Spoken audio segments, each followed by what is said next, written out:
오늘 요한복음에 있는 말씀을 통해서 죽음의 문턱으로 찾아오신 예수라고 하는 제목으로 하나님의 말씀을 함께 나누려고 합니다.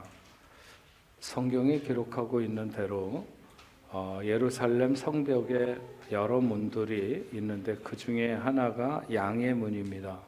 근데 그 양의 문을 들어서서 조금 올라가다가 오른쪽에 베데스다라고 하는 연못이 나옵니다. 베데스다는 베들레헴과 마찬가지로 벳이라고 하는 집이라고 하는 것과 헤세드 자비라고 하는 말이 결합된, 그래서 자비의 집이라고 하는 뜻을 가진 연못입니다. 하지만 이름만큼 그렇게 따뜻함이 흐르거나 누군가의 자비를 기대해도 좋은 곳이라기보다는 오히려 고아원의 이름이 천사의 집이거나 희망원이라든지 이렇게 붙여진 것과 비슷한 것이죠. 거기에 오늘 38년 된 병자가 있었습니다. 가끔 천사가 내려와 물을 동하게 하는데 그때 가장 먼저 들어가는 사람은 어떤 병에 걸렸든지 낫게 된다고 하는 이야기가 있지만 그것을 주님이 그렇다고 확인해 주는 것도 아니고 또 누군가가 분명히 그렇다고 말하는 것도 아닙니다. 오늘 말씀에도 나오지만 성경에 이렇게 괄호를 해놓고 그 안에 쓰여진 말은 그런 이야기가 전해진다고 하는 것을 나타내는 것입니다. 정말 천사가 가끔 물을 움직이게 해주는 그런 일이 있으면 움직임이 가장 힘든 중병 환자는 가장 자비함을 얻을 확률이 적은 무자비의 집이 될 수밖에 없는 것이죠. 프랑스 남부에 내려가면 르흐드라고 하는 곳에 병자들이 많이 낫게 되는 그런 셈이 있다고 해서 유명한데 베데스다 연못에서 병이 낫다고 하는 것을 굳이 제가 부정하려고 하는 것은 아닙니다. 하지만 어느 나라 어느 동네에나 이런 이야기 한두 가지는 전해지기 마련이죠. 오히려 생각해보면 오갈 데 없는 병자들이 여기저기서 모여서 이런저런 희망의 가설을 붙들고 하루하루 보내고 있는 것일 가능성이 훨씬 많습니다. 어떤 학자들은 온천수가 가끔 솟구치는 듯이 일어나게 되는 간헐천이 아닌가 이렇게 얘기하기도 하지만 지정학적으로 보면 그런 것도 별 가능성이 많지 않습니다. 분명한 것은 많은 사람들이 명절에도 집에 가지 못하고 노숙을 하며 지낼 수밖에 없는 그런 풍경이 바로 베데스다 연못가입니다. 그렇다고 어려운 사람들끼리 서로 도와주면서 슬프지만 따뜻한 그런 모습을 드러내는 그런 환경이었는가 생각해보면 그렇지도 않을 것입니다. 오히려 이 38년 된 병자가 말하는 것처럼 조금만 이상한 징조가 보여도 누군가가 어디서 돌멩이를 하나 던져서 물에 무슨 파장이 일어나는 것만 같아도 너도 나도 서로 연못으로 뛰어들려고 하는, 서로가 서로에게 부정적이고 적대적이고 그리고 매우 민감할 수밖에 없는 곳이었다 생각합니다. 아마도 동네 의원이라도 다닐 만큼 재정적인 뒷받침이 되는 사람이라면 그곳에 있을 리가 없습니다. 그러니까 한마디로 말하면 인생의 가장 밑바닥, 말이 치료를 소망하고 기다리는 것이지 실제로는 죽음을 기다리고 있다고 해야 훨씬 더 정확한 곳이 베데스다라고 말할 수 있습니다. 언제 그곳에 오게 되었는지 모르지만 여기 38년 된 병자가 있었습니다. 주님이 수많은 병자들 중에 그 앞에 다가오셨습니다. 병이 오래된 줄 아셨다고 하는 것은 곧 죽을 것 같은 것을 내다보았다는 것이죠. 여러분, 낚시를 하러 가면 그 흔들거리는 물결 위에 작은 찌를 바라보고 있는 시간을 끝도 없이 견뎌내면서 물고기를 한 마리씩 낚게 됩니다.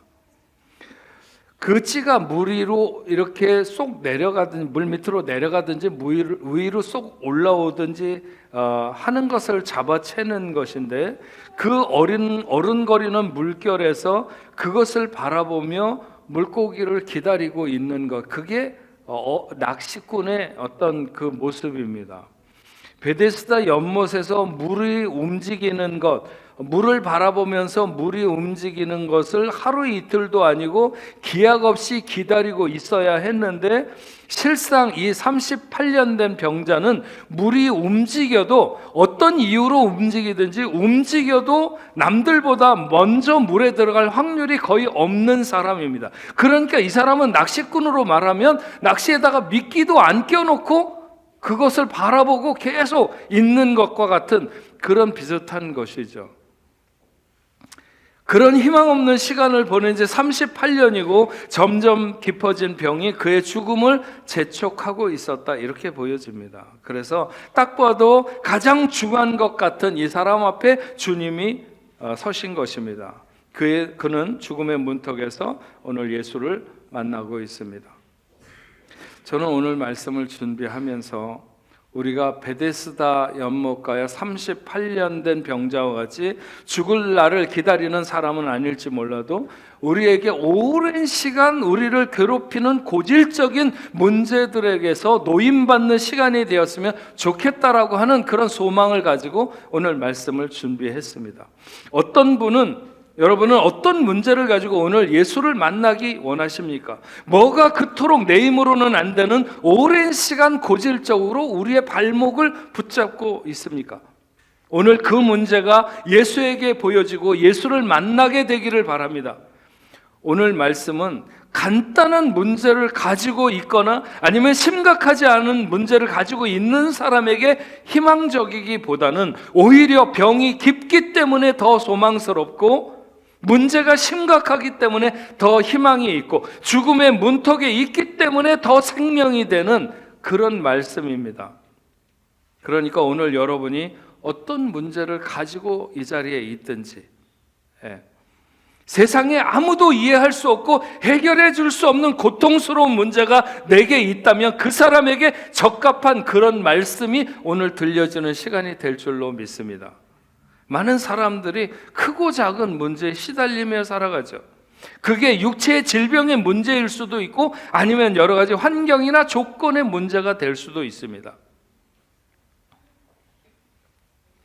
우리 저기 지금 성가대 저 맨 끝에 있는 김영경 권사님, 제가 요 몇 주 이렇게 보니까 눈에 띄게 건강이 좋아지는 것 같아서 굉장히 감사하고 하나님 앞에 마음이 정말 행복한 주일날 행복합니다. 조금만 병이 더 깊은 것 같으면 제가 마음이 가라앉고, 나랑 뭐 인사를 안 하고 이렇게 지나다녀도 조금만 발걸음에 힘이 있으면 훨씬 더 마음이 행복해집니다. 근데 제가 생각하기에는 병의 근원이 길지 않은 시간에 완전히 끊어져서 회복되어 건강하게 되기를 소망합니다. 저분이 가끔가다 저랑 이제 오래 시간이 됐으니까 가끔 농담도 하고 뭐 이렇게 장난도 치고 그러는데, 조금 더 시간이 지나가지고 제가 언제 아팠어요? 뭐 이런 얘기를 하는, 옛 이야기를 하는 시간이 빨리 왔으면 좋겠습니다. 이번에 제가 교육자 수련회 스페인에 우리 목사님들과 같이 갔을 때 독일에서 목회하는 친구 목사님이 그런 얘기를 했어요. 제가 그 교회 가서 신유 집회, 병든 자를 위한 그 치유의 밤을 진행할 때 자기가 속으로, 하나님, 제게 알러지가 있는데 이 알러지를 고쳐달라고 그렇게 기도를 했다는 거예요. 심할 때는 기침이 24시간 이상 멈추지 않아가지고 응급실에 가서 주사를 맞고 기침을 멈추게 한 적도 있었다는 거예요. 그런데 그렇게 집회할 때 다른 교인들도 모두 기도하고 손 들고 기도하고 이렇게 하는데, 자기도 그때 기도하고 나서 봄만 되면 꽃가루 알러지 때문에 너무 고생을 했는데 그때 이후로 자기에게 알러지가 있었는가 하는 시간을 보내고 있다는 거예요. 여러분들 중에도 계절만 되면 나타나는 환절기 고질병이 있을 수도 있고, 지독하게 떨어지지 않아서 괴롭히는 피부병이 있을 수도 있고, 하지만 얼마나 오래되고 얼마나 고질적이든지 오늘 예수를 만나서 여러분의 모든 문제가 해결되는 역사가 있기를 주의 이름으로 축원합니다. 물론 단순히 육체의 질병만을 이야기하는 것은 아닙니다. 인생의 문제가 몸이 아픈 것만 있는 것이 아니기 때문이죠. 여러 가지 생업의 전프가 좀 일어나기를 위해서 애를 쓰는데 늘 제자리로 돌아오는 그런 고질적인 문제에 부딪혀 있을 수도 있습니다. 그런 분에게 오늘 주님이 찾아오시기를 바랍니다. 부모, 형제든 아니면 사업의 파트너이든 어떤 사람과의 관계에서 좀처럼 해결되지 않는 그 관계의 깊은 그런 문제가 있는 분들도 오늘 그분 앞에 주님이 서시기를 바랍니다. 주님은 심각한 자 앞에 서셨습니다.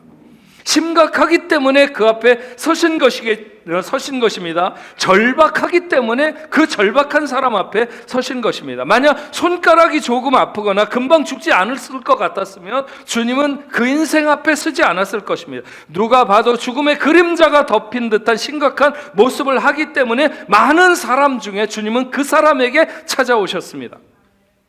주님을 진정으로 만나는 사람들은 대개가 죽음의 문턱이나 아니면 절망의 한복판에서 주님을 만나게 됩니다. 이름은 자비의 집이었지만 실제로는 죽음의 병상이었습니다. 하지만 하나님은 그 명절에 그곳에 그 중한 사람에게 찾아오신 것이죠. 모두가 축제의 시간을 보내고 있는 시간에 주님은 가장 힘든 사람, 아무도 돌보지 않는 사람, 오늘을 살아가는 사람들 중에 내가 남보다 더 심각한 고통 중에 있다면 주님이 나를 찾아오실 만한 이유가 그만큼 더 되는 것입니다. 남들이 다 즐거운데 나만 슬프다면, 남들은 다 평안한데 나만 불행하다면 주님을 만날 좋은 시간인 줄로 믿습니다. 위기를 만나고 있다면 주님이 우리 곁에 가까이 와 계신 게 분명합니다. 주님이 38년 된 병자에게 물으셨습니다. 네가 낫고자 하느냐? 아니, 어디가 아프냐도 아니고 얼마나 되었느냐도 아니고 네가 낫고자 하느냐? 내용적으로 본다면 질문이 너무 성의 없는 것이 아닐까 하는 생각이 듭니다. 하지만 주님이 그렇게 의미 없는 물음을 던졌을 리가 없습니다. 분명히 38년 된 병자는 병이 낫기 위해서 자기가 그 베데스다에 와 있지만 이미 너무 오래되었기 때문에 체념된 상태에 있었던 것으로 보이며 오히려 누군가를 원망하고 무엇인가 상황을 탓하는 것으로 그 시간 자기가 그 자리에 있는 것에 대한 정당성의 의미를 부여하고 있었던 것으로 보입니다. 그리고 또 이 병자가 알아들었을 리가 없지만 그는 육적으로만 죽어가고 있는 것이 아니었습니다. 영적으로는 이미 죽은 상태였던 것이죠. 그래서 네가 낫고자 하는 것은 오히려 반어적으로 너는 지금 무슨 병에 걸렸는지 아느냐? 네가 알고 있는 네 병보다 너는 더 심각한 근원적인 병이 있는데 너 알고 있어? 주님은 모든 것이 포기된 상태에 있는 병자에게 그래서 정말 살고 싶은 거야? 생명을 얻고 싶은 거야? 이런 질문을 하고 계신 것입니다. 병자가 주님께 대답합니다. 주여, 물이 동할 때, 물이 움직일 때 나를 못에 넣어주는 사람이 없어서 내가 가는 동안 다른 사람이 먼저 내려가나이다. 만약 병낫기를 원하는 소망의 끈을 아직까지도 든든하게 붙들고 있으면 그때 네가 낫고자 하느냐 물었으면 네, 낫기를 원합니다. 낫게 해주십시오. 아니면 낫게 될 것을 믿습니다. 이렇게 했겠죠. 그런데 그는 너무 오랜 시간 절망의 자리에 있었기 때문에 낫고자 해서 베데스다 연못에 왔지만 진작에 목적을 잃어버리고 허접한 다른 이유로 자기가 거기에 있는 이유를 채우고 있었던 것입니다. 병이 나을 것이라고 하는 믿음과 희망을 가진 사람은 오직 나을 것에 대한 선명한 목적만 그에게 살아 있습니다. 하지만 이미 포기해버려 무기력에 깊숙이 빠져든 사람에게는 이런저런 탓하고 싶은 많은 이유들만 끌어다가 안고 있는 것이죠. 자기를 돌봐줄 사람이 더 이상 없거나 도와줄 사람이 모두 떠나버린 병이 나을 수 없는 조건을 그래서 주님에게 말하고 있습니다. 만약 그런 모든 변명 끝에라도 불구하고 주님 살고 싶습니다. 살려주십시오. 그렇게 했으면 얼마나 좋았을까요? 그러나 그런 말조차 할 줄 모르는 절망의 깊은 늪에 빠져서 헤어나오지 못하고 있는 그런 상황이었습니다. 깊은 문제를 가진 사람들, 고질적인 문제를 가진 사람들, 인간의 힘으로 해결할 수 없는 문제를 가진 사람들, 대체적으로 이 38년 된 병자가 가진 모습과 크게 다르지 않습니다.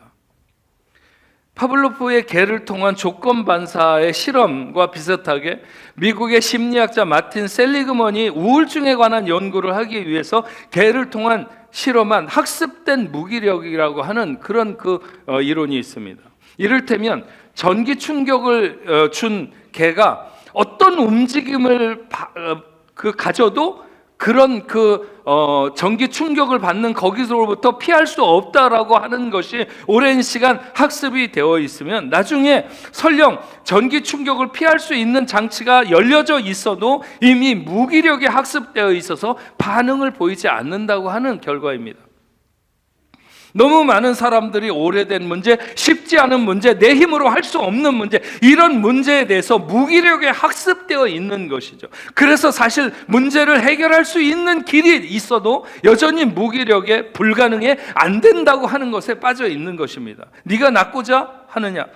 38년 된 병자에게 지금 엄청난 기회가 찾아온 것이죠. 그런데 이 병자는 그 기회를 분명히 잡고 있지 못하는 것입니다. 안 된다고 이야기를 할 수 있고 할 수 없다는 이야기를 하고 있는 것입니다. 그런데 여러분, 우리는 여기서 매우 놀라운 광경을 보게 됩니다. 그렇게 자기 자신조차 포기한 사람, 무기력에 절여져 있는 사람, 희망을 보지 못하고 좌절 가운데 빠져 있는 사람, 그에게 주님이 말씀하십니다. 일어나 내 자리를 들고 걸어가라.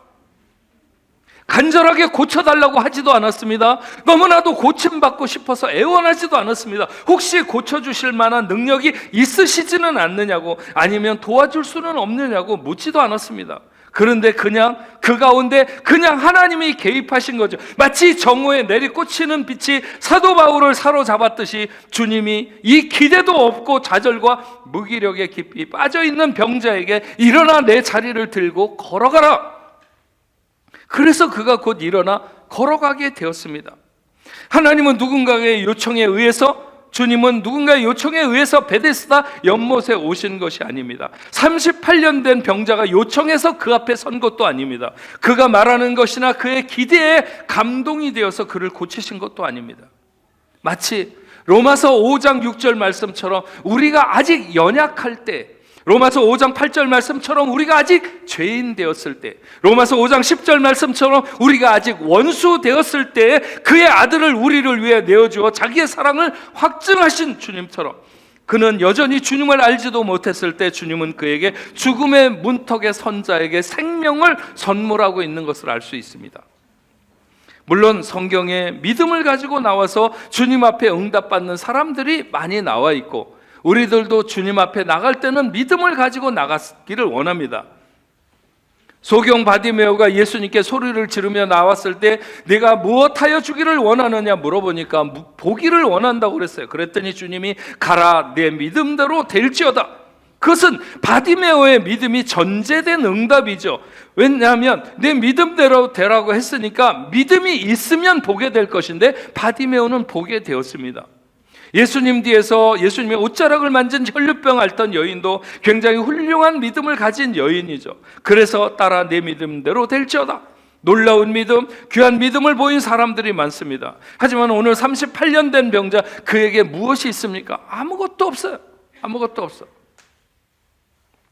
다른 많은 병자들이 소문을 듣고 주님 앞에 나왔다면 그는 그런 조금의 근거도 보이지 않고 있습니다. 하지만 주님은 단순하게 38년 된 병자를 고쳤다고 하는 기적을 보이고 싶어서 거기서 그를 고친 것이 아닙니다. 오히려 깊은 병보다 더 치명적인 질병의 원인을 보시면서 그를 사망에서 생명으로 옮기고 있는 것을 알 수 있습니다. 38년 된 병자가 예수님으로 인하여 고침받거나 걷게 된 다음에 성전에서 예수님과 만나게 되는 장면이 그 뒤에 계속 기록되어 있죠. 예수님은 그에게 말했습니다. 보라, 네가 나았으니 더 심한 것이 생기지 않게 다시는 죄를 범하지 말라. 주님은 이 한 말씀을 하고 싶어서 그 병자를 고치셨는지도 모릅니다. 모든 사람이 무엇을 먹고 살고 얼마나 누리고 살고 얼마나 자랑하며 살고 싶은가 하는 세상에서 더 중요한 것이 무엇인지를 주님은 그 인생에게 알려주고 싶은 것입니다. 정말 그가 주님의 말씀을 그대로 믿고 순종해서 더 이상 심한 것이 생기지 않도록 죄를 범하지 않았다면 그는 그 병뿐만 아니라 영혼의 구원을 얻는 놀라운 삶을 살아가게 되었을 것입니다. 실제로 그가 일정한 시간 동안 낫게 된 것은 분명하지만 정말 그가 병에서 완전히 나았는지에 대해서는 우리가 다 확인할 수 없습니다. 하지만 주님이 그에게 다가와 주신 그 절호의 기회를 그는 잘 잡아서 육체의 질병뿐만 아니라 죄 아래 놓였던 그의 영혼이 하나님 앞에 구원받는 백성으로 살아갔을 것으로 기대하고 믿습니다. 오랜 시간 우리를 무겁게 하는 문제들 앞에 주님은 이 시간 말씀으로 우리에게 다가오신 줄로 믿습니다. 내 조건이나 자격 아무것도 묻지 않으시면서 내가 말하는 것조차 내가 잘 알지 못하는 깊은 체념 속에 있어도 이 시간 주님은 우리에게 말씀하고 계십니다. 네가 가진 모든 무거운 짐으로부터 놓일지어다. 네가 가진 모든 질병으로부터 자유할지어다. 여러분 아멘 하시면 아무리 죽음의 문턱 같고 죽음의 병상 같은 곳에서도 헤세드의 집을 경험하게 될 줄로 믿습니다. 일어나 내 자리를 들고 걸어가라고 하셨습니다. 그냥 내게 있는 모든 문제가 떠나갈지어다. 그렇게 될 줄로 믿습니다. 베데스다 연못에서 38년 된 병자에게 말씀하시던 주님의 음성이 오늘 이 자리에 있는 여러분에게도 동일하게 들려지기를 주의 이름으로 축원합니다. 그래서 장기간 여러분을 괴롭히고 있던 모든 질병들, 모든 문제, 모든 환난 다 떠나기를 예수의 이름으로 축원합니다. 그런데 우리가 분명히 알아야 하는 것이 하나 있습니다. 그것은 주님이 우리가 건강해서 고래 심줄처럼 100살까지 살거나 120살까지 사는 것, 그것이 주님의 관심은 아닙니다. 그러면 아무도 젊은 날에 불러가서는 안 되겠죠. 그러나 얼마나 많은 사람들이 젊은 날에도 하나님 앞으로 돌아갑니까? 그분은 우리가 짧은 생애에서 영원히 사는 것에 기초를 쌓는 기초가 든든한 삶이 되기를 원하십니다. 그러니까 우리가 가진 문제가 해결되는 그곳에 주님의 관심은 우리의 영혼이 새롭게 되기를 원하신다고 하는 것에 대해서 잊어서는 안 됩니다. 다시는 죄를 짓지 말라고 하는 것은 더 이상 세상의 가치를 쫓아 살지 말고 하나님의 자녀다운 삶을 살라고 하는 것입니다. 하나님은 오늘 우리가 그렇게 영적으로 회복할 수 있다면 그 어떤 질병, 그 어떤 문제를 회복시키시는데 주저하지 아니하고 그 문제 앞에서 우리에게 명령하실 것입니다. 설령 우리가 그 자격이 충분하지 않다 하더라도 하나님은 그 영혼을 건지시기 위해 오늘도 우리의 오래된 문제 앞에 찾아오셨습니다. 베데스다를 찾아오신 주님, 오늘 우리 뽕레포 교회 성도들 앞에 오시고 우리의 오래된 문제가 예수의 이름으로 풀어지고 여러분의 영혼이 윤택해지는 그런 놀라운 역사가 여러분들에게 일어나길 주의 이름으로 축원합니다. 우리 같이 찬양하겠습니다. 은혜 아니면 살아갈 수가 없네. 호흡마저도 다 주의 것이니 세상 평안과 위로 내게 없어도 예수 오직 예수뿐이네. 크신 계획 다 볼 수도 없고 작은 고난에 지쳐도 주께 묻긴 나의 모든 삶 버티고 견디게 하시네. 은혜 아니면 살 수가 없네. 나의 모든 것 주께 맡기니 참된 평안과 위로 내게 주신 주 예수 오직 예수뿐이네. 우리 같이 찬양하겠습니다.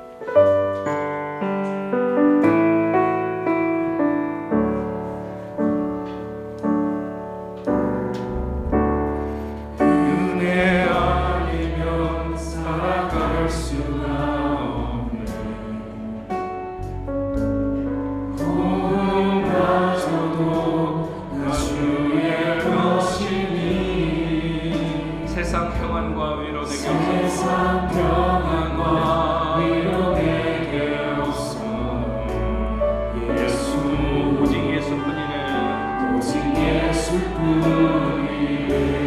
크신 계획 다 볼 수 없고 크신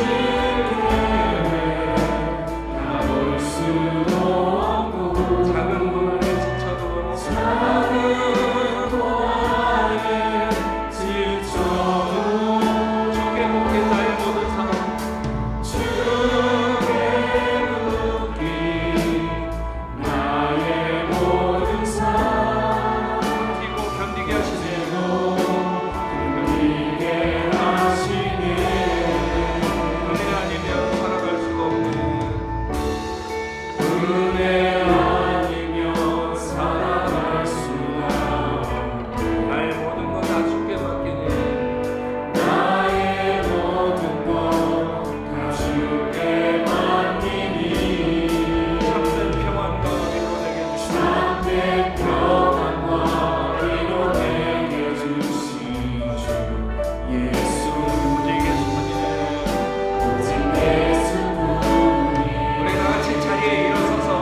아버지 하나님,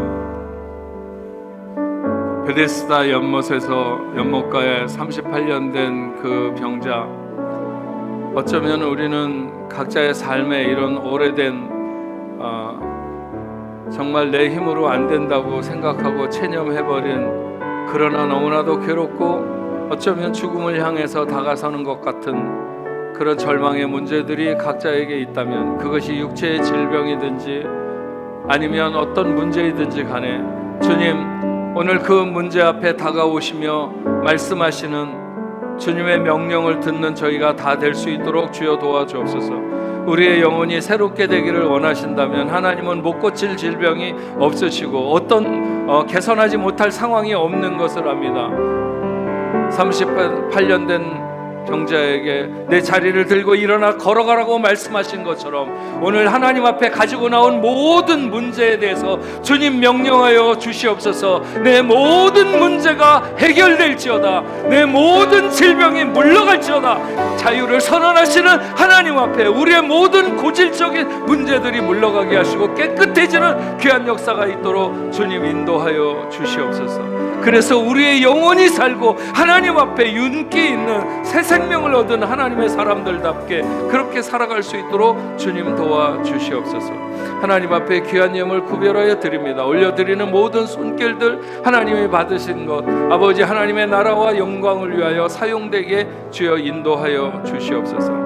아버지 하나님, 11조로 감사 예물로 선교헌금으로 주일헌금으로 아버지 목적을 가지고 하나님 앞에 올려드렸습니다. 그 목적대로 아름답게 사용될 수 있도록 주여 도와주시고 이 어렵고 힘든 세상 속에서 하나님의 보호하심과 그 은혜가 마치 사막에 흐르는 강수같이 아버지 하나님 메마르지 아니하는 저들의 영혼을, 저들의 삶을 풍성하게 하시는 놀라운 은혜가 있도록 주님 도와주시옵소서. 우리 교회와 더불어 협력하고 있는 모든 선교지 하나님 함께해 주시고 그 선교사님들 위해 은혜 위에 은혜로 함께하여 주셨기만을 간절히 바라고 원합니다. 오늘 함께 예배드린 이진호, 윤석호, 성아연, 이예림, 안원진, 최소연, 안태영, 안소희, 최윤아, 박서진, 박하영, 박하람, 박하은, 아버지 하나님 사랑하는 귀한 하나님의 자녀들, 어떤 여정 중에 오늘 이 자리에 있든지 저들의 생이 하나님 앞에 놀라운 은혜와 복으로 채워지는 하나님께서 늘 섬세하게 보호하시는 존귀한 생이 되도록 하나님 인도하여 주셨기만을 간절히 바라고 원합니다. 하나님, 오늘은 2월의 치유주일입니다. 하나님 앞에 아버지 나온 자녀들 가운데 질병으로 인하여 고통받거나 하나님은 저들의 가정의 식구들 중에 멀리 떨어져 있거나 가까이 있거나 주님 이 시간에 함께하여 주시옵소서. 우리가 살아가는 시간 동안 질병이 우리를 괴롭게 하고 힘들게 하는 그런 모든 것들, 그러나 아버지 하나님 우리는 주의 권능을 믿습니다. 구하는 자에게 가장 좋은 것으로 주시기를 원하시는 하나님, 오늘 당신의 사랑하는 자녀들 어떤 아버지 하나님 질병의 문제든지 고질적인 것이든지 아버지 하나님 그 모든 병이 물러가는 귀한 역사를 허락해 주옵소서. 정신적으로 너무 힘들고 불안하는 아버지 하는 세상입니다. 믿음으로 담대해지게 하시고 진리 안에 굳게 서게 하여 주시옵소서. 우리가 좀 더 배우고 좀 더 말씀 안에 서게 될 때, 그리고 우리가 좀 더 무릎 꿇고 성령으로 뜨거워지는 하나님의 사람들이 될 때 사탄의 속임수에 넘어가지 않게 하시고 오직 주님의 음성만 따르는 저희가 되게 하여 주옵소서. 오늘 당신의 사랑하는 자녀들 중에 혹시 눈이 흐리고 잘 안 보이는 자, 몸에 열이 있는 자, 어린아이가 아파서 기도하는 자, 고혈압, 저혈압, 중풍병, 부인병, 등이 굳거나 팔다리가 굽은 사람, 중풍병, 폐병, 위장병, 간장병, 심장병, 피부병, 허리에 통증이 있는 사람, 말이 어눌하거나 당뇨병이 있는 사람, 목이 아픈 사람, 관절염이 있는 사람, 축농증 환자나 신경통 환자, 치질 환자, 간질병, 무좀, 곧 교통사고 후유증이나 소아암이나 각종 암이나 우리가 다 알지 못하는 수많은 질병들, 그것이 아버지 하나님 얼마나 오래되었든지 아니면 인생이 고칠 수 없든지 상관없이 주님 앞에 나온 모든 사람들을 주 예수의 이름으로 고치실 줄로 믿습니다. 이 시간 당신의 사랑하는 자들을 향하여 명령합니다. 예수의 이름으로 명령합니다. 주 예수의 이름으로 명하노니 모든 질병이 당신의 사랑하는 자녀들에게서 떠날지어다, 떠날지어다, 떠날지어다. 하나님 깨끗하게 치료하여 주시옵소서. 성전에서 손 마른 자를 고치시고 가버나움에서 눈먼 벙어리를 고쳐주시고 백부장의 하인을 수리하여서 귀신 들린 자를 고쳐주신 주님, 이 시간에도 동일한 역사가 저들에게 나타나고 그래서 하나님 앞에 감사하게 하여 주옵소서. 여러 가지 소망을 가지고 매달리는 당신의 사랑하는 자녀들에게 가장 좋은 것으로 주실 줄로 믿습니다. 새 생명을 원하는 가정에 새 생명을 허락해 주옵소서. 있어야 할 것을 있게 해 주시고 아버지 하나님, 그래서 하나님을 찬양하는 하나님의 은혜가 어느덧 내 삶에, 내 뿌리 깊은 문제에 함께 하셔서 다 치유하시고 회복하시는 놀라운 역사를 누리는 귀한 자녀들 다 되게 하여 주옵소서. 이제는 우리 주 예수 그리스도의 은혜와 하나님 아버지의 크신 사랑과 성령님의 감화 감동으로 교통하심이 오늘 하나님 앞에 나와 예배드리는 당신의 사랑하는 자녀들과 저들 가정과 직장과 두고 온 고국에 세계 만방에 흩어져 복음을 전하는 모든 선교사들과 그 사역지 위에 이제로부터 영원토록 함께 있을지어다. 아멘.